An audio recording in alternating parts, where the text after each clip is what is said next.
This is the first time I have a ride along, and I do it in my own car. Very nervous. So just send it. The worst thing ever.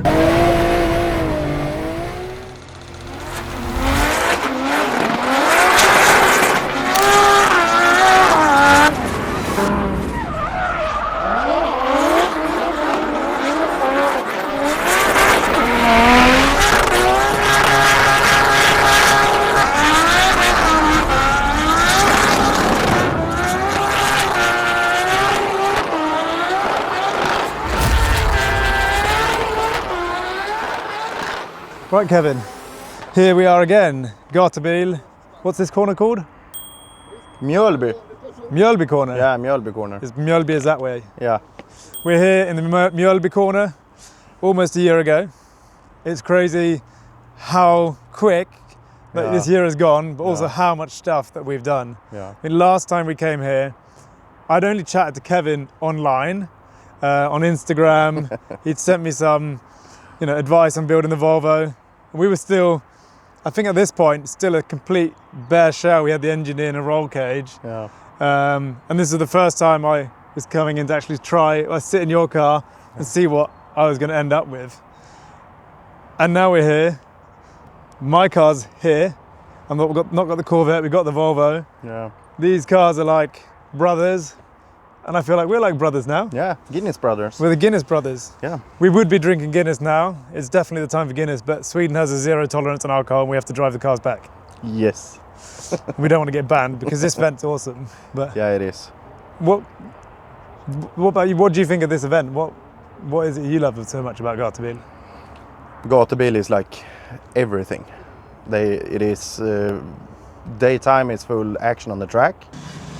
And then it's meet up with all the friends, and nighttime it's party, and yeah, it have everything. Yeah, and it's got the extreme of everything. It's like this little place where they let car nerds just go crazy, and I don't think anywhere else in the world would kind of allow this. The closest thing I've seen that's crazy is some places in America, but for a car event where you're driving your car on track, there's partying.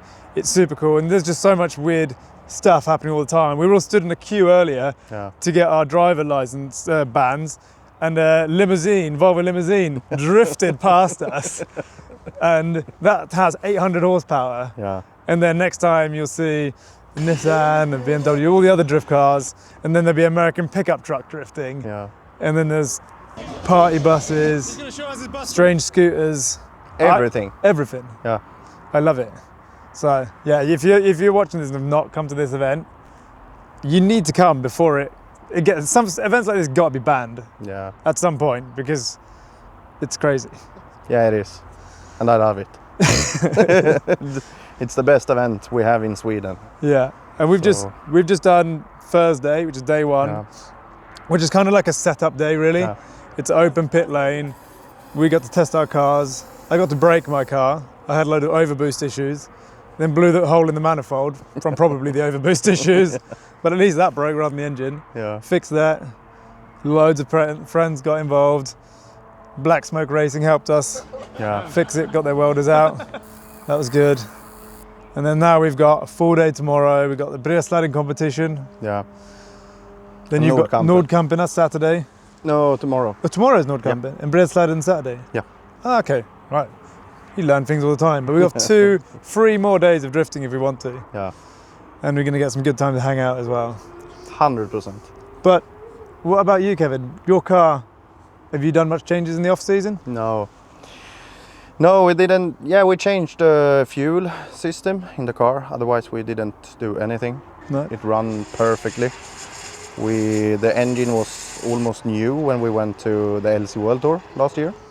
So we didn't take that one out, and yeah, we didn't do much. It was good condition and ready for this season. Yeah. And still it's working perfectly. This is our 4th event this year. Yeah. 2 competition and 1 show event, and it went pretty good. Yeah. The first competition we ended up 2nd place at Elmia. We qualified 1st place there, and then we went to Finland. We qualified at 3rd place and ended up 8th position or something. So quite good, and yeah, looking forward to the rest of the season. And what else have you got planned coming up? We have some events. I really want to go back to England to the LC World Tour. That's my biggest plan of the year. Yeah, that was super fun. Yeah, we got to drive so much together. And I think they're going to improve the track, and I think it's bigger. I heard there's even more spectators coming, and everyone loved seeing the 2 Volvos. Yeah, so. I have got so much message about coming back, so that's a carrot for me also to really try to make it. But it's hard, it's expensive to go. Yeah, it's expensive. It's a long way to travel from Sweden to the UK or vice versa. It's lots of money in ferries, time off work, so it's a commitment. But otherwise, we still have 2 like big, one show competition and one competition. Okay. Still here in Sweden, so we have some events to drive. But my main goal is to come back, of course, to the LC World Tour. And what's stopping you from confirming 100%? Money. Money. Money. Always money. No, but yeah, as you said, it's a lot to be off work for over a week, both for me and my dad, and we are both in the same company, and yeah, it's a lot of stuff like that. But we try to figure it out. So I think it will be possible. I hope so. Yeah, me too. That'd be sick. And maybe you're going to come to Festival of Speed? Yes. Have a little look? Yes. So we're going back there in, I think it's like 3 weeks. Yeah. It's literally 3 weeks. Yeah, my wife pulled me aside and said, have you looked at the calendar? And it was like, racing, Goodwood. And I don't think at this point she was even trying to point out that there was a lack of doing anything with her. It was more of, you know, if you break something, you've got like 10 days of work, and that probably won't happen if you break something. So fingers crossed, the car will be good. If not, the Corvette will be getting robbed off parts. Yeah. Because we want to bring the Volvo, not the Corvette. Yeah. Because that's a cool event. I'm looking forward. That's going to be good. Hopefully, I'm going to try and go do Drift Masters in Iron Drift King. Yeah. Which you've done before. Yeah, I have been there 3 times. 3 times? Yeah. What do you think of that? I love it. Yeah, the event and the place is like amazing. Yeah. It's like Gatebil. You can't understand Gatebil if you haven't been here. And Germany is almost the same. You can't understand the feeling and everything until you have been there, because it's something special. Yeah, and that's what makes me want to go do that event. With drifting's strange. It's not like other forms of motorsport, like racing, where you might do Formula 4 in this country, then you go to F3 here, then you do European Formula 3, and you know what's going to happen, and then you hope to go to F1. In drifting, there's like all these like super one-off special events that then bring together and into one, and you can kind of pick and choose. And for me, it's about the experience and going to all these new places, meeting people that you've seen online with cool cars, catching up. And Iron Drifting looks just like, with a backdrop, I think. I mean, it's just kind of place just to go there, even if I don't qualify, just to get on there and be part of the show, to say you've done it. I'm looking forward to that. It's a special place. You need to go. It's going to be good. Yeah. Yeah, one thing that I think people will be interested to know, and I'm quite interested as well in, when I come over here, obviously, we're not just friends. I see you as like this super professional drifter in Sweden. You do such amazing stuff with your social media, sponsors, and I can tell that a lot of the drivers here will look up to you. Yeah. Where do you see yourself in like 2 years' time? What's the dream? The dream, of course, is to have a Swedish Drift Mafia team in Drift Masters. That's the dream. Yeah, so if you're watching this and you happen to have a casual £100,000 to spend every year, maybe from a Bitcoin investment that went really well, that's not really doing anything, contact us. Direct. You can be part of the Swedish Drift Mafia. Yeah. We have a limousine. Kevin has a bus. We have 2 sick Volvos. I mean, what can go wrong? What can go wrong? We'll give it our best shot. Yeah. No, but seriously, that should be amazing. Yeah. Take the 2 Volvos out in Europe, drive against the best, just have a super fun year. Yeah. Yeah. And try not to bankrupt ourselves in the process. Exactly. Maybe not drink so much Guinness. Yeah. But it's quite serious. Yeah. No, but that would be the dream, Yeah. actually. My dream. What's your dream, Axel? Well, it's hard to know. I always look at, obviously, as everyone gets into drifting, I'd love to be a professional drifter and have that as my full-time job. Yeah. I think you're the same. In reality, that's near on impossible. Yeah. I'm quite fortunate that we have quite a solid business back home that can allow me to do this and progress up to some stage. But the dream of being able to step away from that, or maybe go back to do a few days a week on that and more full-time doing this, doing drifting or YouTube, which is really fun. I like making videos, I like working on the cars, building projects, and you can't just keep doing that, spending all your money by yourself. You have to think of family. So I'd love to be able to get enough sponsorship on board that every year you could do that sort of thing, and you get to enjoy it but not have to worry about the stress of how you're going to repay all of it. That's what I think. But I also sometimes just look back at myself, like where you've come from 5 years ago or 10 years ago when I started with the Mazda MX-5, and when you started with this.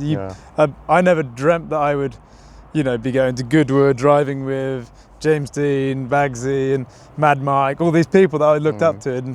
And drifting's cool like that because you can do stuff with people like that. So you've always got to stop and look back, haven't you? Yeah. Because I have done it many times. Yeah, you get stuck and you always think, oh, how can I do better? Yeah. I think we're both quite business-minded, and I always want to do better than the year before.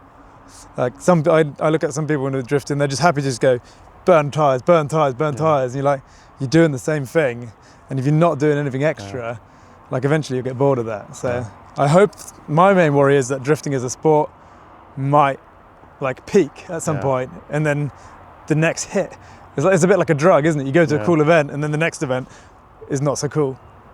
So you want it to go better. Yeah. So we keep chipping away. I mean, I didn't think the Volvo was going to be anywhere near as cool to drive. I thought it was going to be a funny car. Yeah. So now I wasn't even considering doing something like Drift Masters, but now I like to drive it. I want to prove to myself that I can drive better and not just be like a demo driver. Yeah. It's a huge car. Yeah. But when you're driving it, it's snappy and it doesn't feel that it's big. Playful. Yeah. It's good. So it's a fun car. Yeah, I think they're just going to go up in value. Yeah. Because they're certainly being smashed about here, and I think I've already seen people in the UK start thinking about buying them, and they are good. But maybe we shouldn't be telling people this, because don't buy Volvo. Just keep buying Nissans. Yeah. GT86s are really good for drifting. Yeah, build a BMW. Yeah, solid choice. But if you're rich and want to join the Swedish Drift Mafia, we could have a third member of the team. Yep. It's not out of the question. No problem. Right, so I think it's time to drink some Guinness, so we need to get back. But I remember one thing from last year you told me. You've never been a passenger of a drift car. I think tomorrow or Saturday, you're going to have to get out with me in my Volvo. Like last year, I went out with you. So you get to experience what it's like in the passenger seat of a Volvo. Okay. Shake on it? Yep. It's on video. Peace out.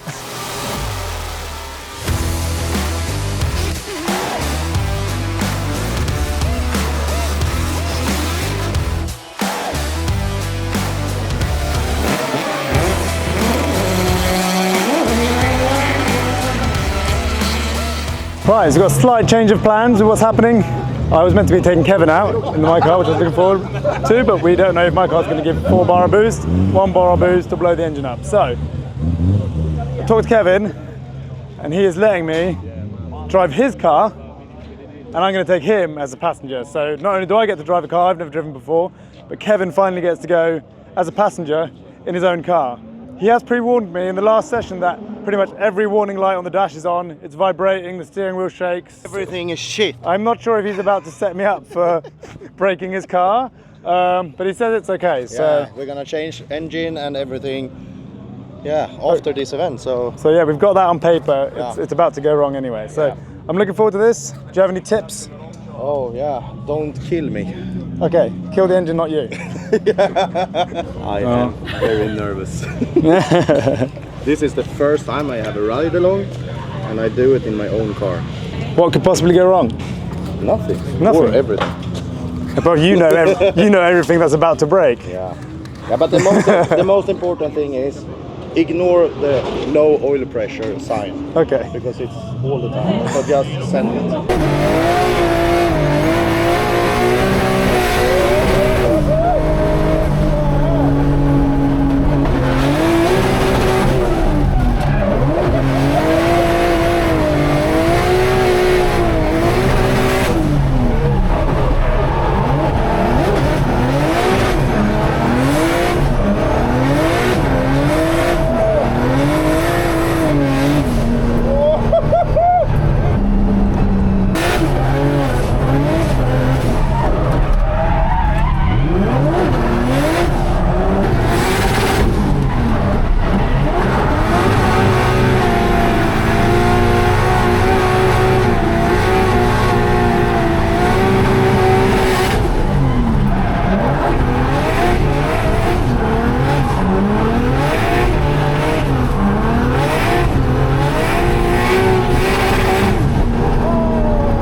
Kevin?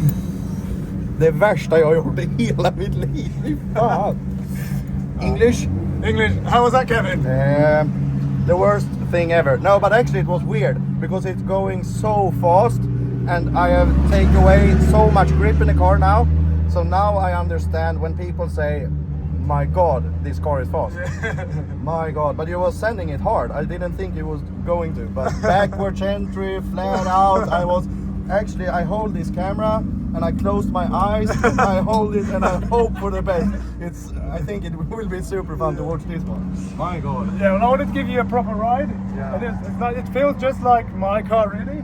The only difference is this was weird. I pulled fifth instead of handbrake for the first time. But apart from this being weird, it's like being at home in my one. Yeah. They're so good to drive. Yeah. Like they love big angles. Yeah. And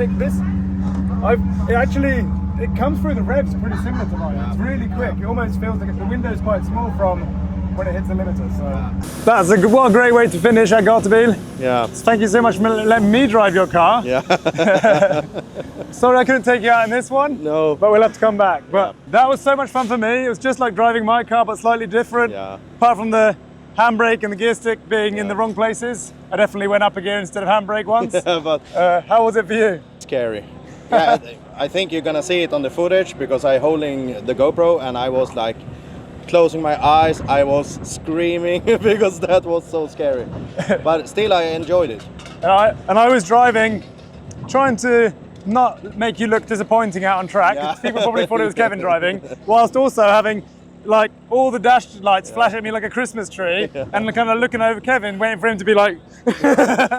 I just took away the error and then I was like, up. is this okay? Cancel, keep going. But yeah, it drives very similar to mine because I've got the perfect recipe from yours. The engine was nice, the power band is very similar too. And yeah, thank you for letting me have a go. That was the first time I was in the passenger seat and I'm so glad it was in my own car and you was driving it. It was so special moment and yeah, you send it. Yeah, and one last thing. I think about a year ago, well just before a year ago, we didn't even know each other. This story started because I'd seen your car on Instagram, I messaged you and you helped me build this machine. And not only have we built this car together, we built a really good friendship. Like, this is unreal. I have my Swedish Drift family here now and it's super special I got to drive your car as well. So thank you. And see you at Goodwood. Yes.